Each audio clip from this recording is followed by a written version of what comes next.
Let's go, Harry. How you doing, Anthony? Uh, Back for episode 13. it's the best number in the world, 13. Lucky 13. Lucky I think we 13. got a I think we got a couple of interesting topics today. So we'll just jump right into it. I think the most powerful AI that we've seen in America shipped on Friday, and you can't use it. Well, and you GP and you can't use And you can't Anthropic's. use Yeah, Mythos yeah, either. So OpenAI's GPT-5.6, whatever flavor you want, Sol, Luna, Terra, all out, gated to 20 customers, government approved customers nonetheless. yeah. That They even this. gated the cheap one, which is kind of interesting. Now, I spent part of yesterday morning watching George Russell win a Formula One race over in Austria, and interestingly, there's about 20 seats in Formula One, and OpenAI effectively shipped its best car out to those 20 companies. The frontier, whether that's OpenAI's model or whether it's Mythos Fable, is F1. It's the fastest thing on the planet, and I'm going to argue here today that it's effectively useless to you. As a user, useless to you. Doesn't have a trunk, doesn't have a roof, need new tires, need a pit crew. Your business car, the car that your kid drives to school, the car that your business runs on is like a C-class Mercedes. It's the cheapest Mercedes that they make. It's the Mercedes Sprinter van. It's the Mini. Uh, and your students out there, they got learner's permits. They're not even driving yet. And I think what we really want to get to is kind of the punchline of all of this, which is who's going to come fix this for you? And the answer is you're kind of on your own. School isn't going to make your kid AI fluent. Your IT guy, your web designer, the guys who are holding together your email system, they're not going to make your business AI ready. Everything that you've leaned on, everyone you've always counted on, they're not coming. So we got Nice. three. Yeah, I thanks. I li- I al- I always like hearing a little Zeppelin. Little Uh, Led Zeppelin in the yeah, middle of Zeppelin yeah. in the middle of recording. It's all good. So anyway, three stories this week. Really all of them kind of the same room. I mean, it's the gated frontier, the entry level job market we're going to talk about, the schools. Um, we hear questions from the boardroom, we hear them from the kitchen table. And I think they're the same, which is how do I not get left behind when no one's going to come to help me? And we talked about this. We've written about this. AI is cognitive leverage. Leverage is, a base multiplied by something. 50 times zero, still zero. So you Yeah, got to build the base. And, you wrote a great piece on it. We're going to get to it. You are the curriculum. You're the strategy. So let's kind of dive into it a little bit. We'll tee it up. Um, yeah. Recent grad unemployment, 5.7%, entry-level postings down 35%. 54% of teachers think AI is making, critical thinking harder. I would say that they're making it harder, but, we'll get to that. So let's get into it. Yeah, If you don't mind, I want to start talking about the F1 race. yeah. Let's go. Let's start there. Because I started, and I, like you walk the dog and you walk through the woods and you think about this stuff. And I thought it was really interesting.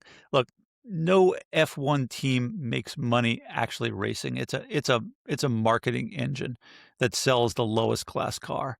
And the frontier model, whether you're Anthropic or whether you're OpenAI or whether you're anyone else at this point, whether it's Gemini, it's all the same. It's a loss leading car that justifies the valuation of the organization, not really the product.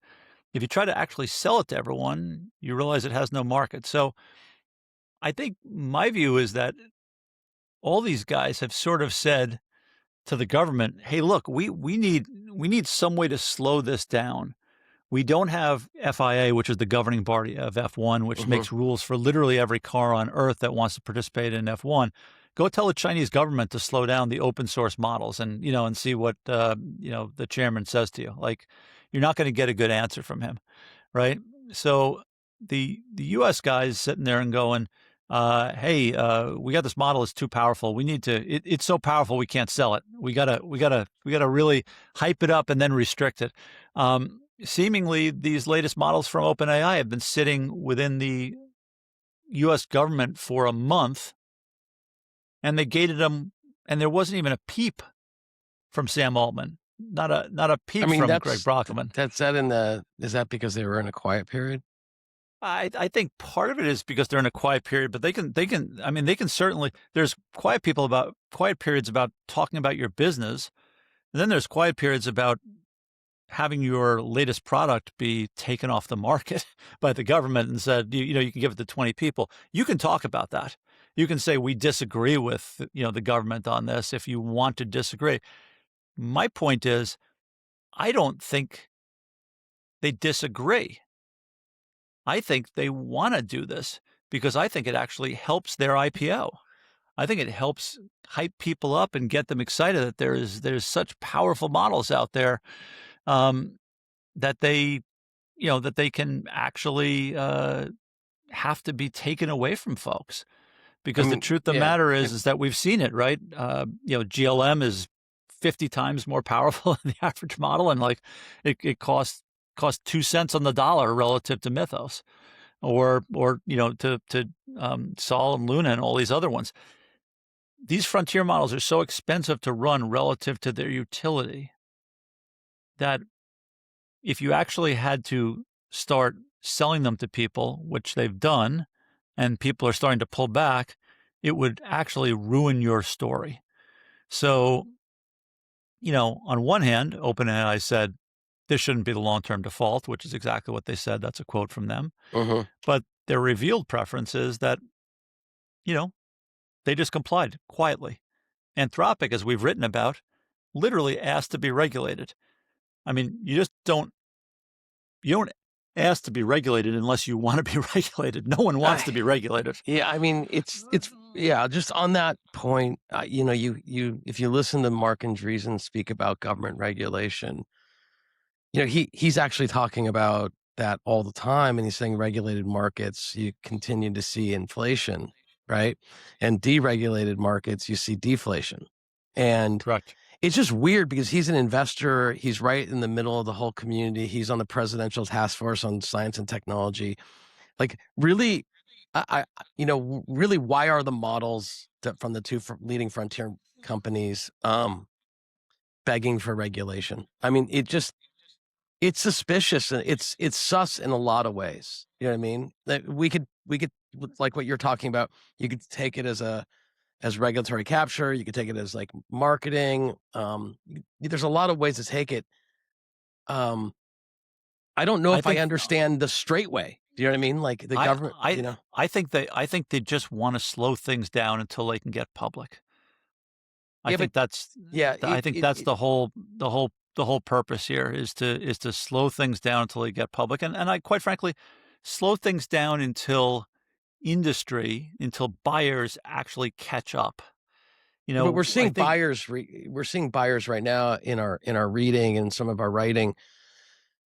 They spent, let's say it's 2026, let's say some of them have had 18 months worth of hard work and they're realizing, wow, this is really expensive and we're not seeing exactly exactly what they want on the return. So they're correcting or becoming more mature with their spending. Um, Therefore, they're maybe unwilling to buy these expensive models because they're actually yeah, seemingly they could actually retool um, what they can. And maybe just to ground this a little bit here, like these more expensive models, we had a chance to play with Mythos, very short period of time, and it did some very interesting things that maybe Opus couldn't do.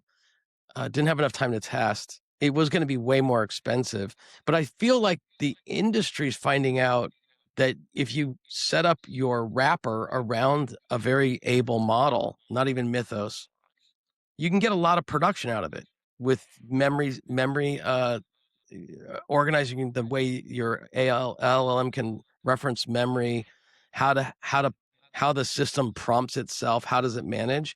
And so I think there's a correction going on the industry side because you have a lot of developers that have now spent 18, 24 months. This is how new this industry is on how to use these things. Therefore, the expensive models may be literally overkill and too expensive.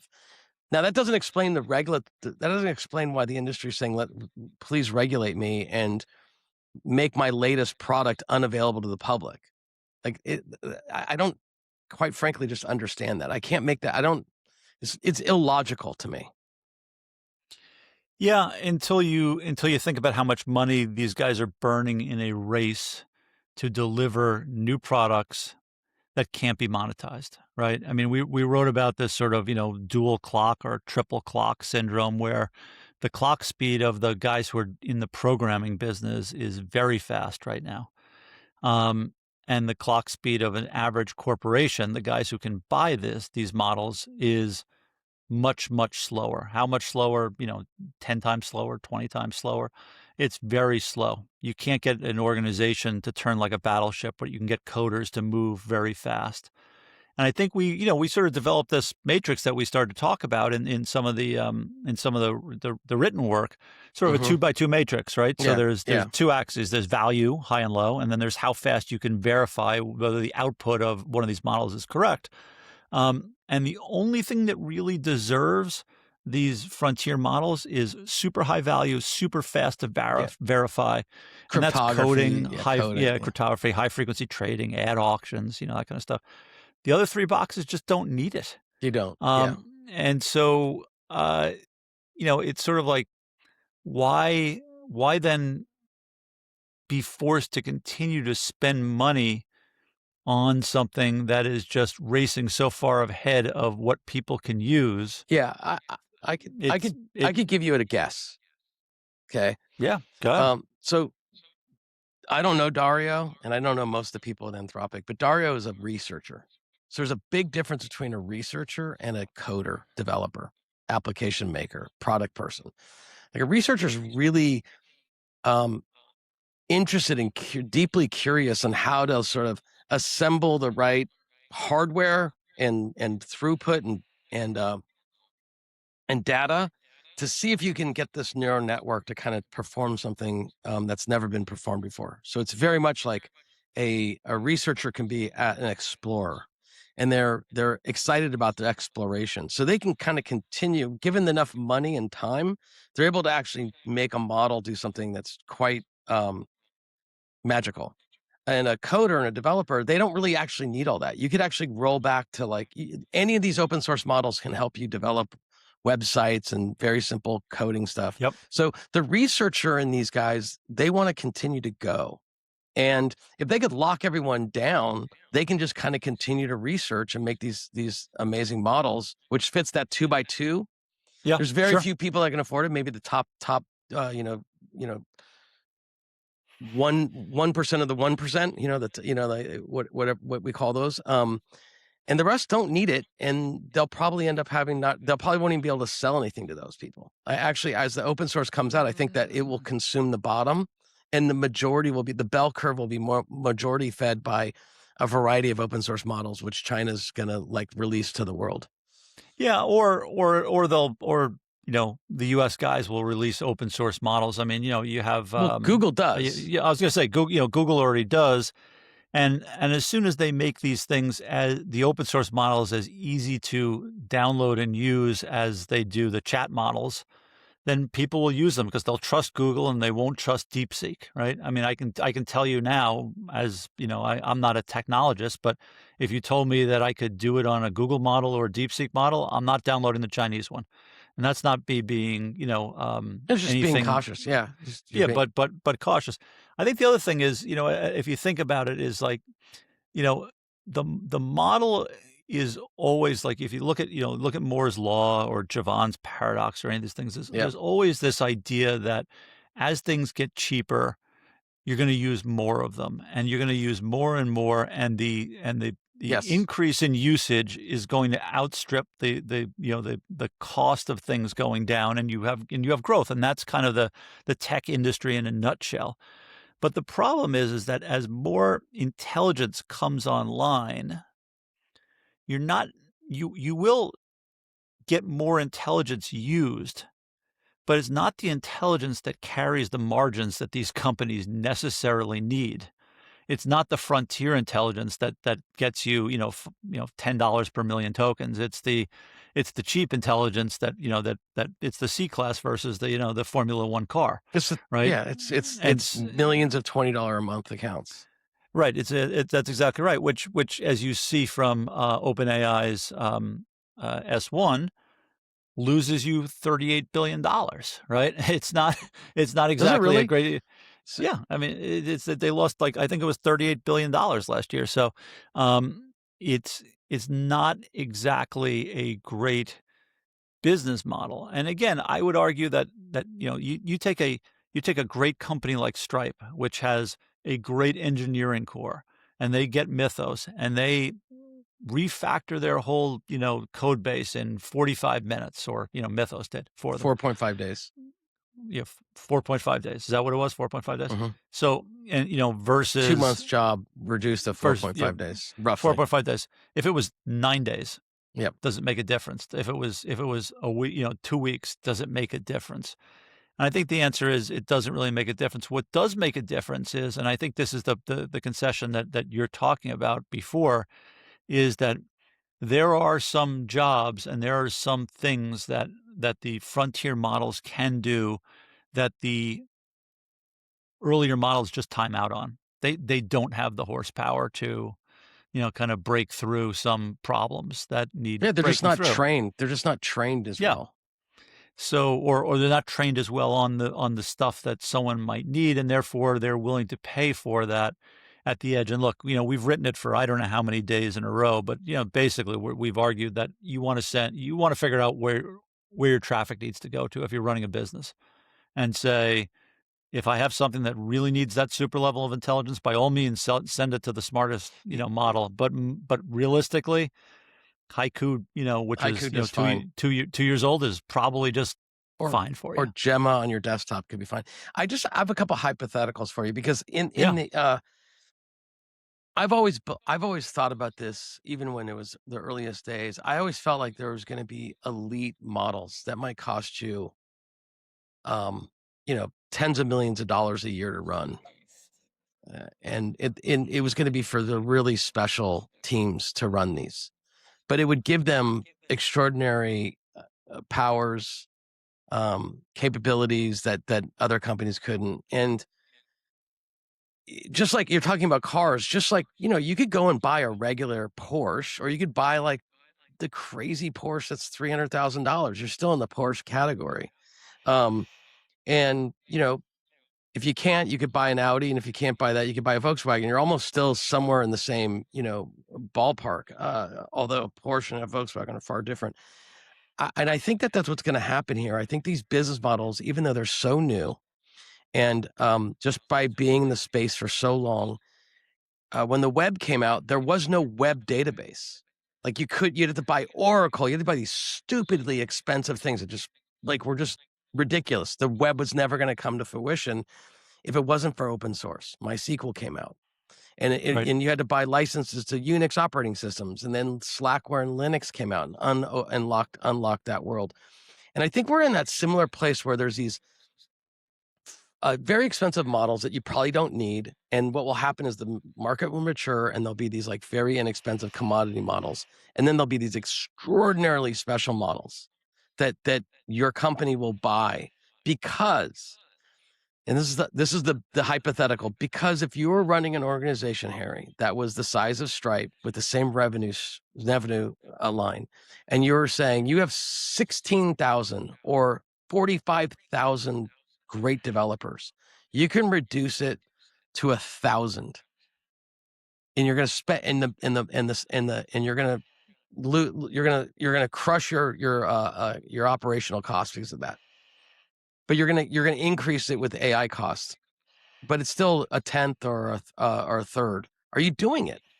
And if that's a yes, then those models will have those expensive, highly trained models that have deep research and reinforcement learning on how to write software will continue to come out and be super pricey. Yeah, I think the coding models themselves are always going to be pricey, because on the edge, they should be priced to the marginal cost of a human coder, right? I mean, in terms of outputs, not necessarily inputs, but outputs. Output, So yeah. yeah, if the machine can do it faster and it's more expensive, but it's faster and you can give it more work to do, then yeah, of course you're going to and you're only really paying for the work it does. You're not paying for an always on coder, so to speak. You're you know Yeah, you and you you use the there's tokens and yeah, there's no meetings, there's no fringe. I mean, Silicon Valley's been famous at doing this, right? The yeah, H-1B visa whole thing is all about importing coders at a lower price. And right, so I think that the way I look at these models that are being made by these frontier laboratories, they're thinking about that. They're thinking about, how do I develop something so utterly unique and amazing that a scientific firm or the Googles of the world are going to pay top dollar, because I can reduce their head count, but also increase velocity. And it's not for the average person. It's not for your college student. They don't need it. And no, therefore, the business model will change, as did the web. Web 2.0, everyone was saying you're overbuilding. There's no business model. Your marginal cost was totally upside down, like you were talking about.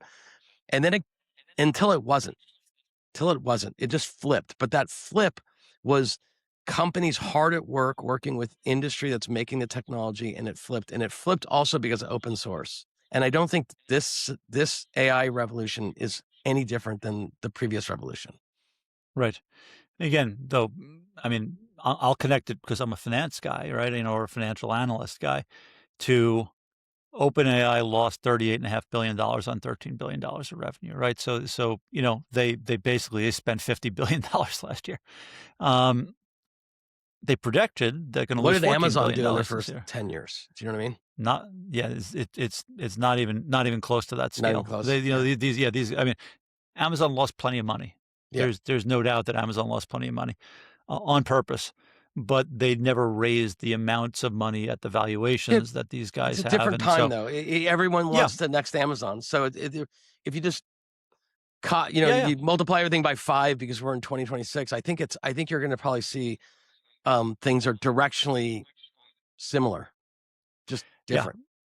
Yeah, the question is, if you're gonna lose $14 billion this year and assumedly revenue is going up 50 to 100%, for these guys, so you're gonna spend even more money, like, at what point do you say, how do you actually extract enough money from each one of your subscribers and users to make your company worth $1 trillion today, which means that in a couple of years it needs to be worth But $2 trillion. And you, again, you do the math on it, and it's like $2 trillion. I got to have 200. I got to have $100 billion of free cash flow. Well, there's effectively no company on earth that does that already. Like there's one or two. So you're assuming that these yeah. guys are them, even though their best models are not really for sale, and That's you know, marketing. and yeah, it's again, it's a bit of a conundrum that you're in. I think what I just take out of it is that I think that there's a lot of issues that have gone into why these guys have gotten gated, why they've asked for some level of protection from the U.S. government.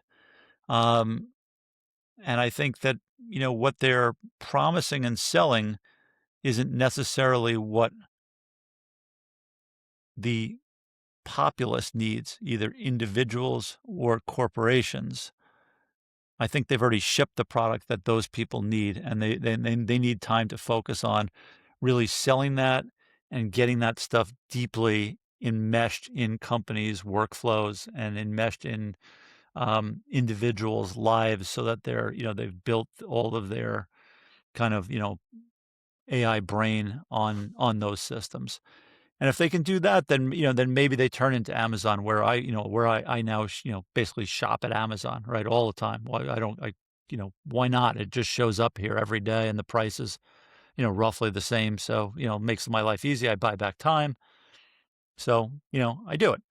So it's interesting. Like it's a much faster cycle time, right? I mean, we were talking about F1 races. If you look at the advances that the F1 guys make in those cars, like the F1 Mercedes car this year, like the advances in the F1 Mercedes car in, regenerative braking and all the rest of the stuff they're doing with those, those sort of hybrid cars this year, um, they'll they'll make it to the market in 5 years on the consumer side, you know, Yeah. 4 years, 5 years, something like. The stuff that AI does makes it to the market 4 weeks, 5 weeks, 4 months, Yeah, I mean, one they're quarter. like I mean, It's F1's not really publishing their research openly to the public, right, to their competitors. In previous times, a lot of researchers would be publishing their papers to everyone, and anyone can implement them. So the research cycle to time, reading the paper, if you're able, you could read the paper and implement it. So yep, the loops are faster here. Um, right. And by the way, I think this is actually, if you don't mind moving to the second part of this, you said let's go. something that I think is a pretty good bridge, which is that some of these companies are being afforded access to the smartest models and the best models. And I think, if we go back to the, F1 thing, like, the car's locked in the garage, and quite frankly, no one really needed to buy that car. But you need drivers for any of these vehicles, and you're starting to see that AI is sort of eating the grunt work that used to be the on-ramp for jobs. And and it's sort of interesting. I think it's happening quicker Yeah. at those companies that have had the superior models for longer. So why don't you start and talk about, kind of the on ramp to jobs, and where we're seeing some stuff for for students and for recent grads, and Yeah. I mean, kind of go from there. yeah, we've had some recent grads. We've talked to recent grads, and I have a daughter in freshman year going to sophomore year, and she's got her first internship. So, um, I think the general market for like for human capital that has no experience, like you're like, hey, I could show up on time and step and fetch when you tell me to, is really hard right now because the society that we've developed right now is highly digital and in that the learning curve to join an organization immediately and do something with impact outside of just stepping and fetching, meaning fetch coffee or do anything, has been Yep. greatly reduced. It just has. You just said it with Amazon. I mean, like, you don't really, you like, go and buy me stuff is kind of reduced to, like, you can just do it yourself and it's faster. You know what I mean? Or, just getting something from the local Starbucks, you can just buy it online, the order is just sitting there, you just need someone to go and step and fetch it. So, it's just a different marketplace, and I think that the talent coming out of college right now aren't at all educated at all for any of that. You know what I mean? They've been told that they're exceptional, and when they get to the workplace, they're like, there's just, it's like step and fetch, right? And I can tell Right. you, my daughter's is working for an amazing artist in the fine art industry, and her first job is essentially taking screen captures of folders and printing them and labeling a box. Like, AI is not going to necessarily do that, but Right. but like she had to step up her computer skills because that's not what she was trained for, and that's not what she's learning in Right. college. So it's like there's this discrepancy of like what's going on in school and what's going on in the real world. And I think the real world is moving so fast, so digitally, so high tech that it's hard to bring anyone new in.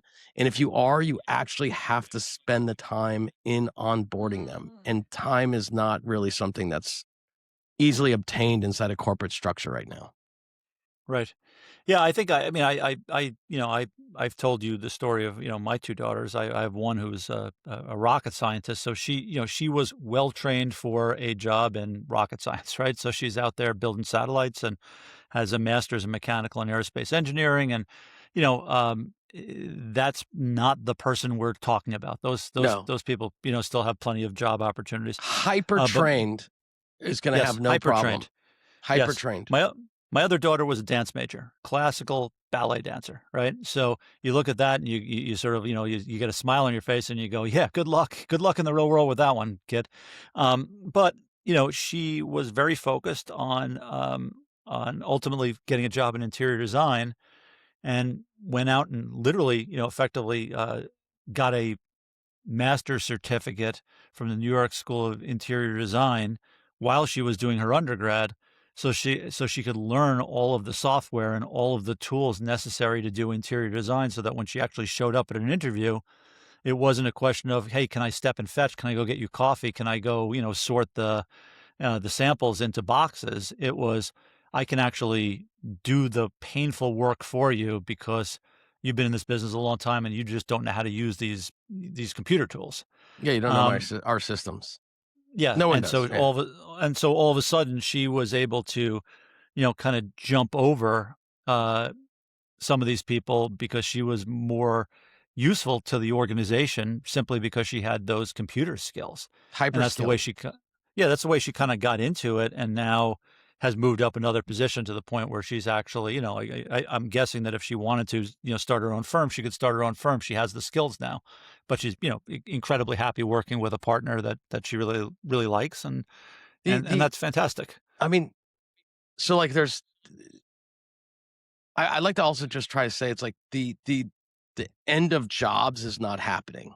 That like that's the No. other narrative that kind of happens here.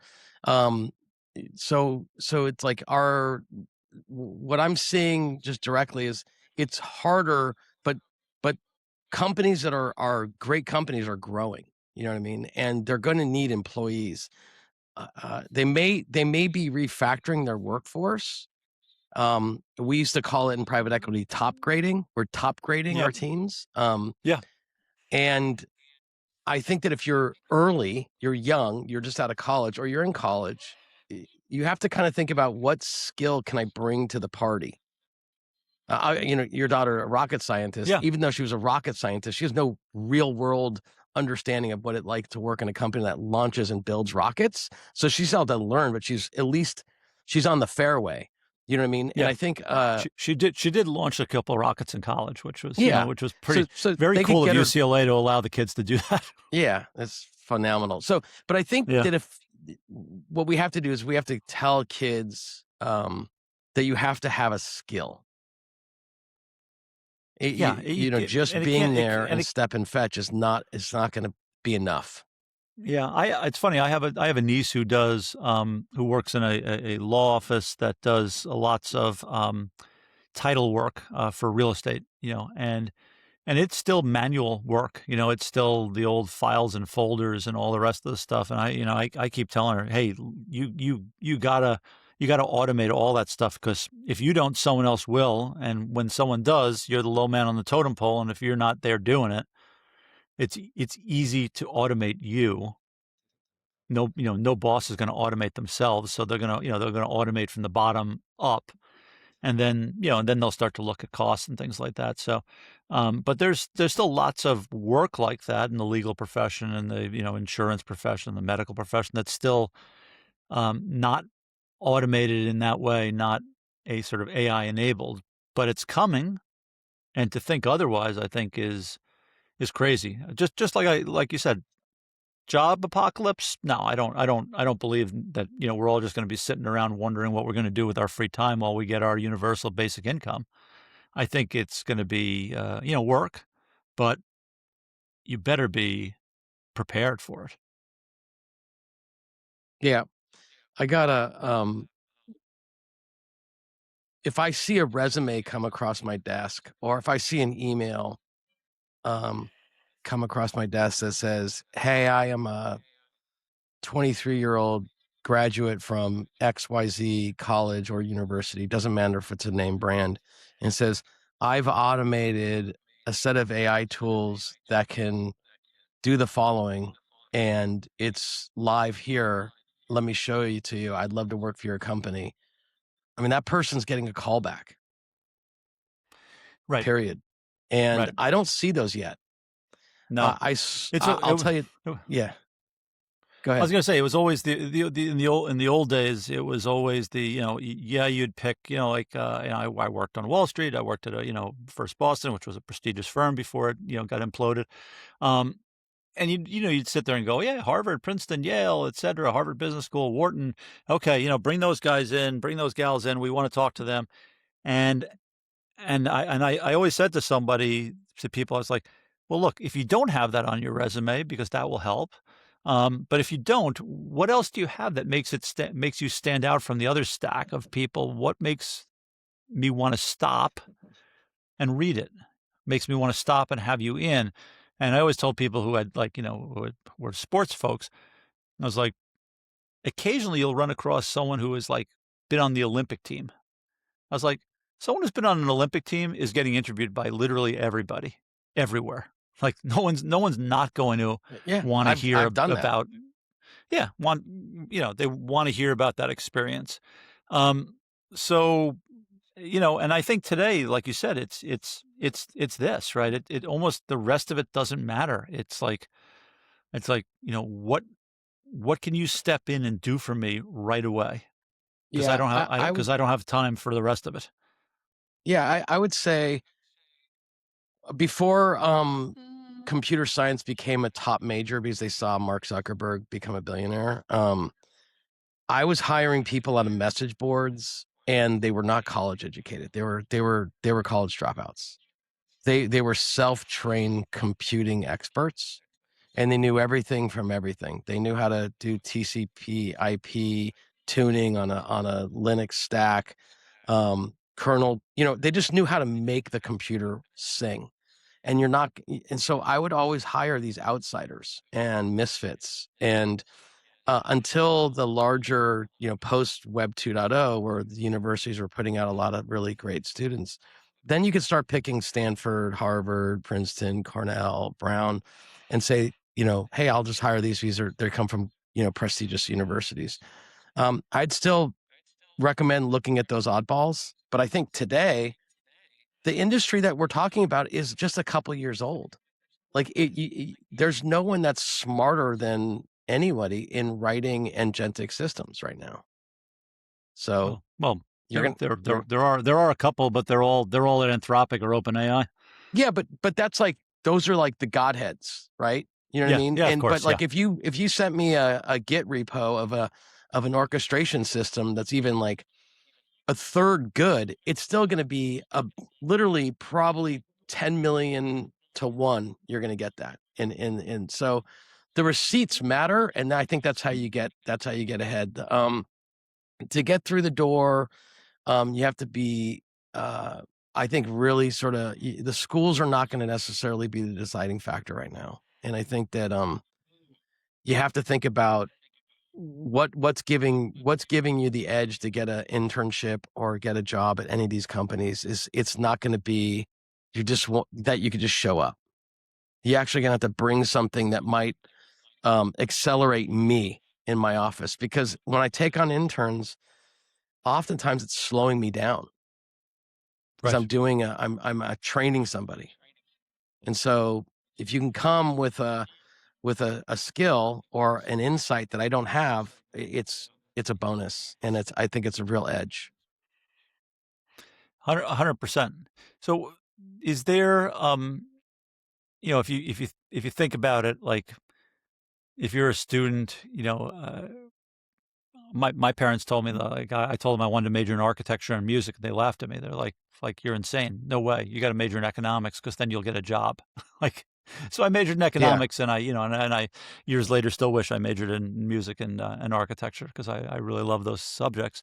But, like, is there a major you would push people to? Are you a believer that everyone should learn to code? Should people be I artists? Should people be, Yeah, you have I mean, kids? I think You've had these yeah, I have kids. discussions? Yeah, I mean, I first of all kids are unique, and you have to lean into what they can actually sort of do. What I do tell my kids, and I also tell other kids, it's like, you could chase your passion if your dad has got $100 million in the bank, or even $20 million in the bank. Go chase your passion, because the fact is your dad's probably going to take care of you, or your mom. Um, but if you're just an average kid, I don't think chasing your passion is the right career advice. I think in college, I think it's like really learn a skill, a demonstrable skill, something that you can just say, like, I can do this blindfolded, and you can't. And if that's installing solar panel systems, and doing the electrical work, I think that's a great skill. I think if you feel like sitting in front of your desk and coding and really solving hard Rubik's Cube puzzles, I think it's a great thing. I think if you don't like either of those, I think you need to start thinking about what's marketable in the world and be strategic about your time as a young person and get a skill that you think can get you money. I don't think chasing your passion is a good idea for everybody. Um, if you're a thinker, like if you think you can think and you think you could solve through problems and you can see things from multiple sides and you like reading, I think that's a great skill because a lot of people don't read. I mean, they know how to read, functionally read, but they don't read enough. And they can't see multiple arguments from multiple sides because they get too locked in. So if you can come in into a company and say, listen, I'm really well read, I'm a divergent thinker, I'm a critical thinker, and I can be tasked to kind of really sort of use AI to query it to kind of come up with unique positions and ideas for our social media or our product strategy or go to market. Or I'm able to read, I can use AI to read a lot of Reddit and kind of intuit stuff. I think that's another place to be, but that's someone that's going to be hyper curious. And curiosity is not something you can train; it's something that you're built with. And I think you have to figure You, out you how to don't you don't become think you can curious. train that? You don't think that's trainable? Is is something like critical thinking trainable? Can you learn that, Anthony? I don't know how to answer that question directly. I'd have to think about that. And our internet connection is a little lumpy, so I didn't quite totally hear that. So you might have to answer it yourself. Yeah, I mean, I asked whether curiosity was trainable and how much you can really learn in terms of critical thinking. I mean, I think as you know, I am fortunately for me a product of a pretty darn good education, having gone to some great schools. And it wasn't until college where I had, one or two history professors that really drilled into my head the idea of critical thinking, of looking at original sources, looking at things from different sides, and understanding, what, uh, how you get to a conclusion, and it's not going to be the same conclusion that I may come to that you may come to, having the same set of facts, but that's exactly how the world works. That sounds good. I mean, I think street smarts are also something that you should probably try to achieve because I think street smarts also give you some critical thinking as well. Like if you're just stuck in the academia, I would say academia is not an example of real life. So I think actually getting out there and maybe trying to sell something to somebody. Literally just try to sell something to somebody. Uh Even because if it's an learning how to idea. sell something to somebody, yeah, an idea. I mean, I don't, sell, work at Nordstrom's and just try to sell stuff to somebody. You know what I mean? It's an art. Yes. And it teaches you how to like listen and deal with people, which is a unique skill. And AI is not going to be very great at dealing with people. And sales No. is a deeply emotional thing. It's not a rational selling is not a rational system. Yeah, it's interesting. So, So I think that I that leads us to the kitchen table stuff that we're like kind of yeah. heading towards. I don't know if we're ready for that, but Yeah, no, you know, I was gonna say, like, I think we beat this one to death here, but, I think what we're saying is that, if you wanna get ahead, you better show that you have some judgment, you better show some receipts, some proof that you have skills, that you have curiosity, that you have the ability to think critically, and I think that all the data that we've seen, this week with, underemployed 20-year-olds, which, is a very, it's bad for society to have unemployed 20-year-olds in general. Um, yes, you it's very know, bad. it's very bad in many, many ways. It bodes poorly for the future. You've seen it at the cost of the first house. The average age of the first, time home buyer is now 40, which is the highest it's ever been in the history of America. None of these things bode particularly well. And I think what we're saying is that if you are counting on your school or your education or society to provide you with the answers, they're not going to do it. They're just not set up to do it right now. Things have changed pretty No. rapidly. And so the old ways are not going to work. The new ways are the ways to get there. So we get to, as you say, the kitchen table. What's the conversation around the kitchen table? Um, and what are the skills that are that everyone agrees are the right skills, but no school teaches them. And so it's on you. And by the way, the kitchen table is the same as the boardroom table to me. It's the same questions being asked in both. It's the same skill set that's being asked in both. So why don't you if you can, lead us off a little bit on what is where the vacuum is, and how we It's kind how we solve it. Yeah, I think this is a continuation of the last call, last segment. I think that schools are in a defensive position. We've read the. I just wrote a piece that was basically I saw an NPR that a group had studied. It was the NPR IPSOS report, and it kind of put some numbers around what I suspected schools were doing, which was, since I have kids in school, is that there's no education on AI. There's no policy, and so kids are essentially using. Rand is saying 86% of kids between 9 and 17 have used Gen AI, and 44% never had a single AI safety talk with a parent. So that's the worst case scenario, because a kid that says something into AI has no idea that AI is just guessing a response. So they take it verbatim. They think it's actually the right answer. And so um we're really upside down on it. And I listen to Mark Andreessen, who's a venture capitalist, some of you guys might know. And I think we could revolutionize education if it wasn't sort of so tightly managed by a central system.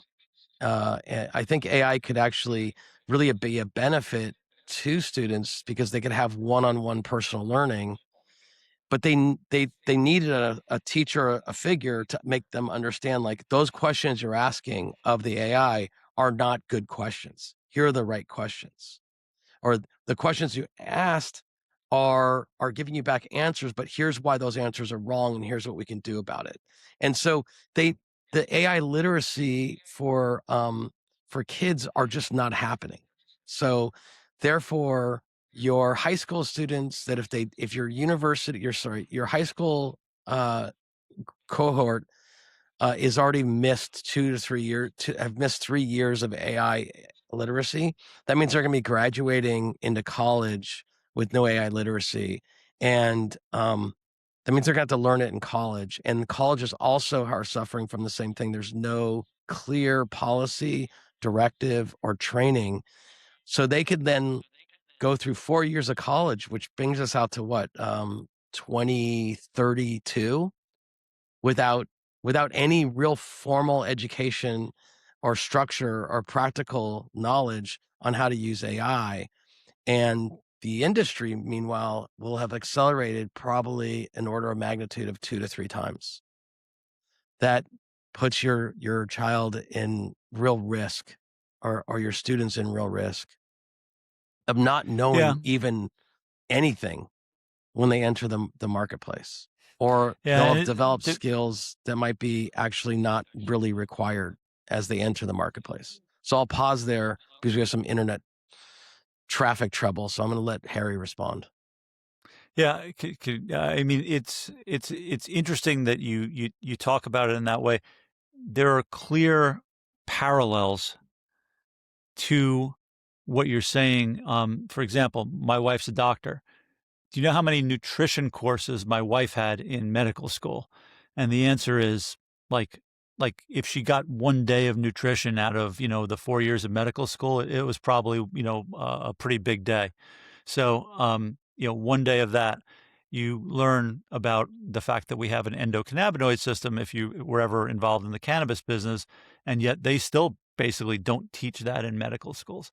So I'm, not dumping on medical schools. I'm just saying that schools curricula change incredibly, incredibly slowly, like glacially. They're not meant to be changed effectively.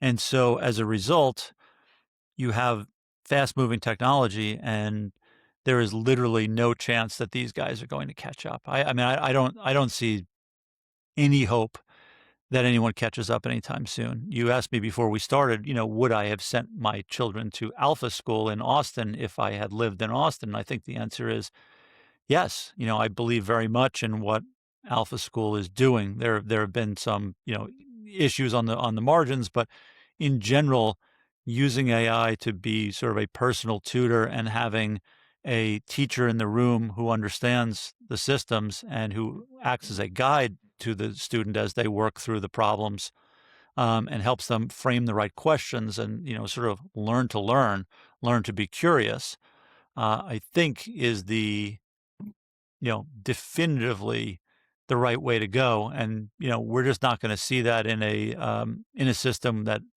basically says just graduate everybody. I don't actually care whether they know the stuff. Just make sure that everyone kind of gets through. Let's kill off our magnet schools and things like that. So, um, it's it's a, it's a tough situation. And I think the point we're trying to make is there is not going to be any real help coming. So the question is, what do you do when the teachers are, sort of using AI in their own work, but don't necessarily want the kids to use it because they can't control it? They're policing it instead of teaching fluency in it. Um, and, they're not there to teach that fluency. They're there to teach to a test, which is a state graded test, et cetera, et cetera. And it just doesn't help. So, maybe, Anthony, I know that, you're having some trouble hearing me.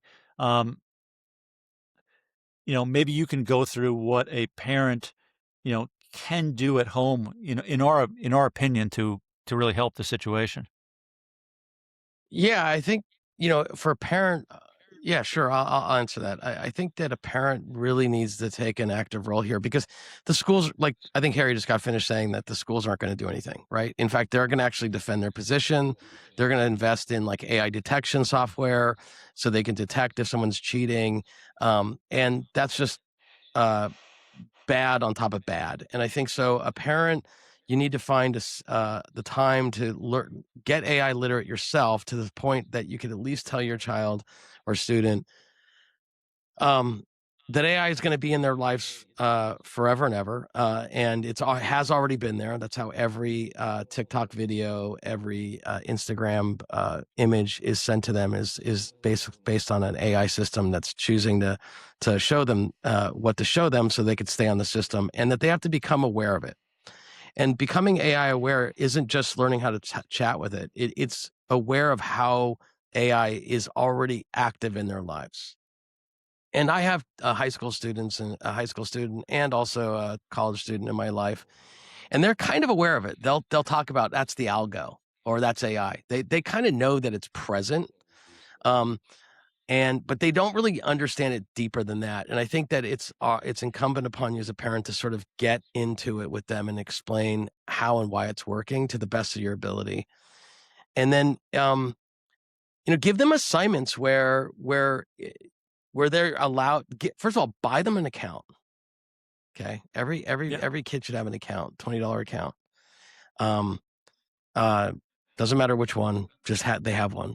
And then give them assignments to sort of ask the right questions of the AI to see if they're getting the right responses. And this is kind of like the magic genie thing. You get 3 wishes and you blow the first 2 wishes until you get the third wish, and then you kind of figure it out.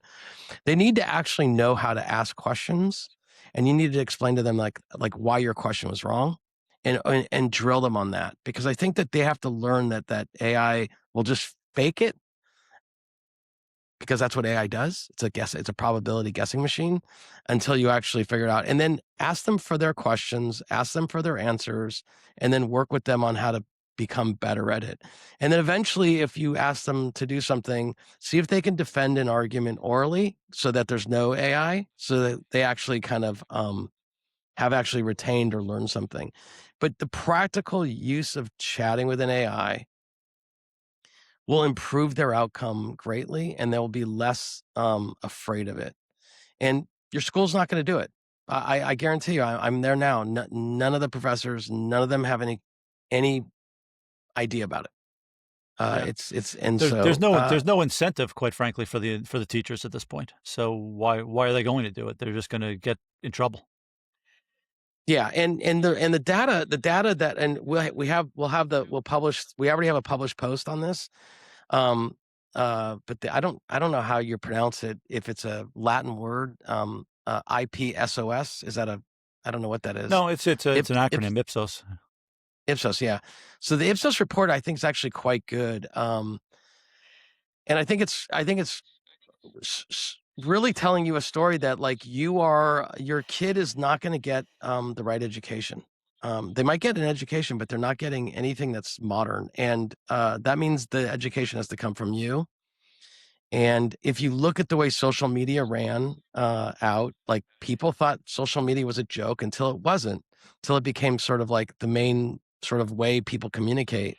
And having a social media literacy improved your children's or your life's understanding of what's fake and what's not. And actually, if you felt like you actually were in command of it, you could actually use social media to power a profession.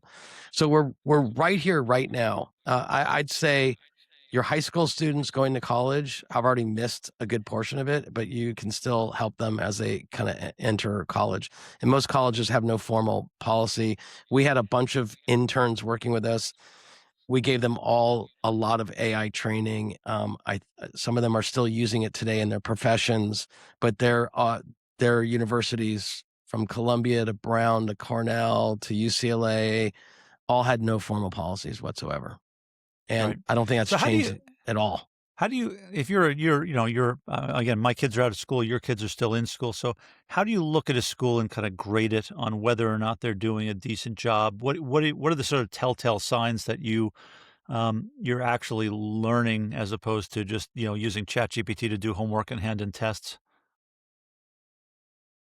I mean, right now my high school student is in a classic Catholic school, college prep school, and they're pretty well managed. Meaning uh, there's a lot of support for them, but they're being trained in a very classic framework, and they're getting trained to take the tests, and so I think that it's in one ear and out the other in some respect because it's cramming, it's testing, it's prepping. Um, we've gone to the trouble of hiring a Caltech geophysicist, astrophysicist, to at a great cost, on top of the private school education, to train my daughter in mathematics. So she's getting 2 hours of one-on-one training in mathematics so she can formally understand mathematics. And we think mathematics is a secret language. And even though your brain it doesn't really accept it very well, the more you pound it in, the more you start to build a network to understand mathematics, and you could do different kind of problem solving that's not mathematics based, but actually you can kind of understand variables and stuff like that. So we're spending a lot of time doing that, and our school is happy because she could accelerate in math. Um, I would also say, Harry, that neither of my daughters want to talk about AI with me. They actually No. are. My college student's written a paper on how she thinks it's the destruction of the world. You know what I mean? My younger one is just wants to use AI to like quickly get the synopsis for a book, kind of like maybe when you're in college, the Cliff Notes, which was sort of a dirty secret. Like if your teacher saw you Yeah. having Cliff Notes, the little booklets, they would be quite Yep. cross with you. Um, Yellow and black. Yep. yeah, and I think that that's the way she's using it, but neither of them really wanna talk about it, and neither of them really wanna kinda they don't see it as a key to open the door, and you have to kinda put yourself back into a 15-year-old's mindset or a 16-year-old's or 18-year-old's mindset. they just don't really wanna learn from parents, do you know what I mean? Like, in the same way, Right. so we have to figure out different methods to do it, although they'll learn from tutors completely. So I think hiring a tutor that teaches your child AI is probably the best spend of your money. Yeah, it is, and I think, you can look at schools and look at places where they're, the things that AI can't really fake, oral defenses, the ability to actually think on your feet, to defend your position, where you're doing in-class writing, real projects. Um, those are all really, to me, those are all really good signs. And really bad signs are where they're, have ban movements. New York City's got a 2-year pause on right now.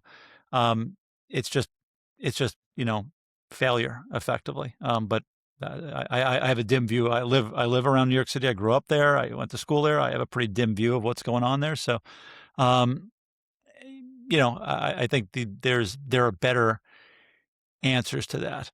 Um, uh, question for you. Yeah. And it's sort of a bleak question, but, like, is the Mm. honest message that we're saying, like, you're kind of on your own here, or is there, is there a good spot to turn to for help, or you just gotta figure it out? Yeah, I mean, we've addressed it as bleak. So we are you and me are working to sort of offer parents at least we're putting together a report that we think will be actionable for them. But I do believe that most parents are on their own. We've we're in this business. We're studying it every day. We're not really seeing a effort to support high school students and college students.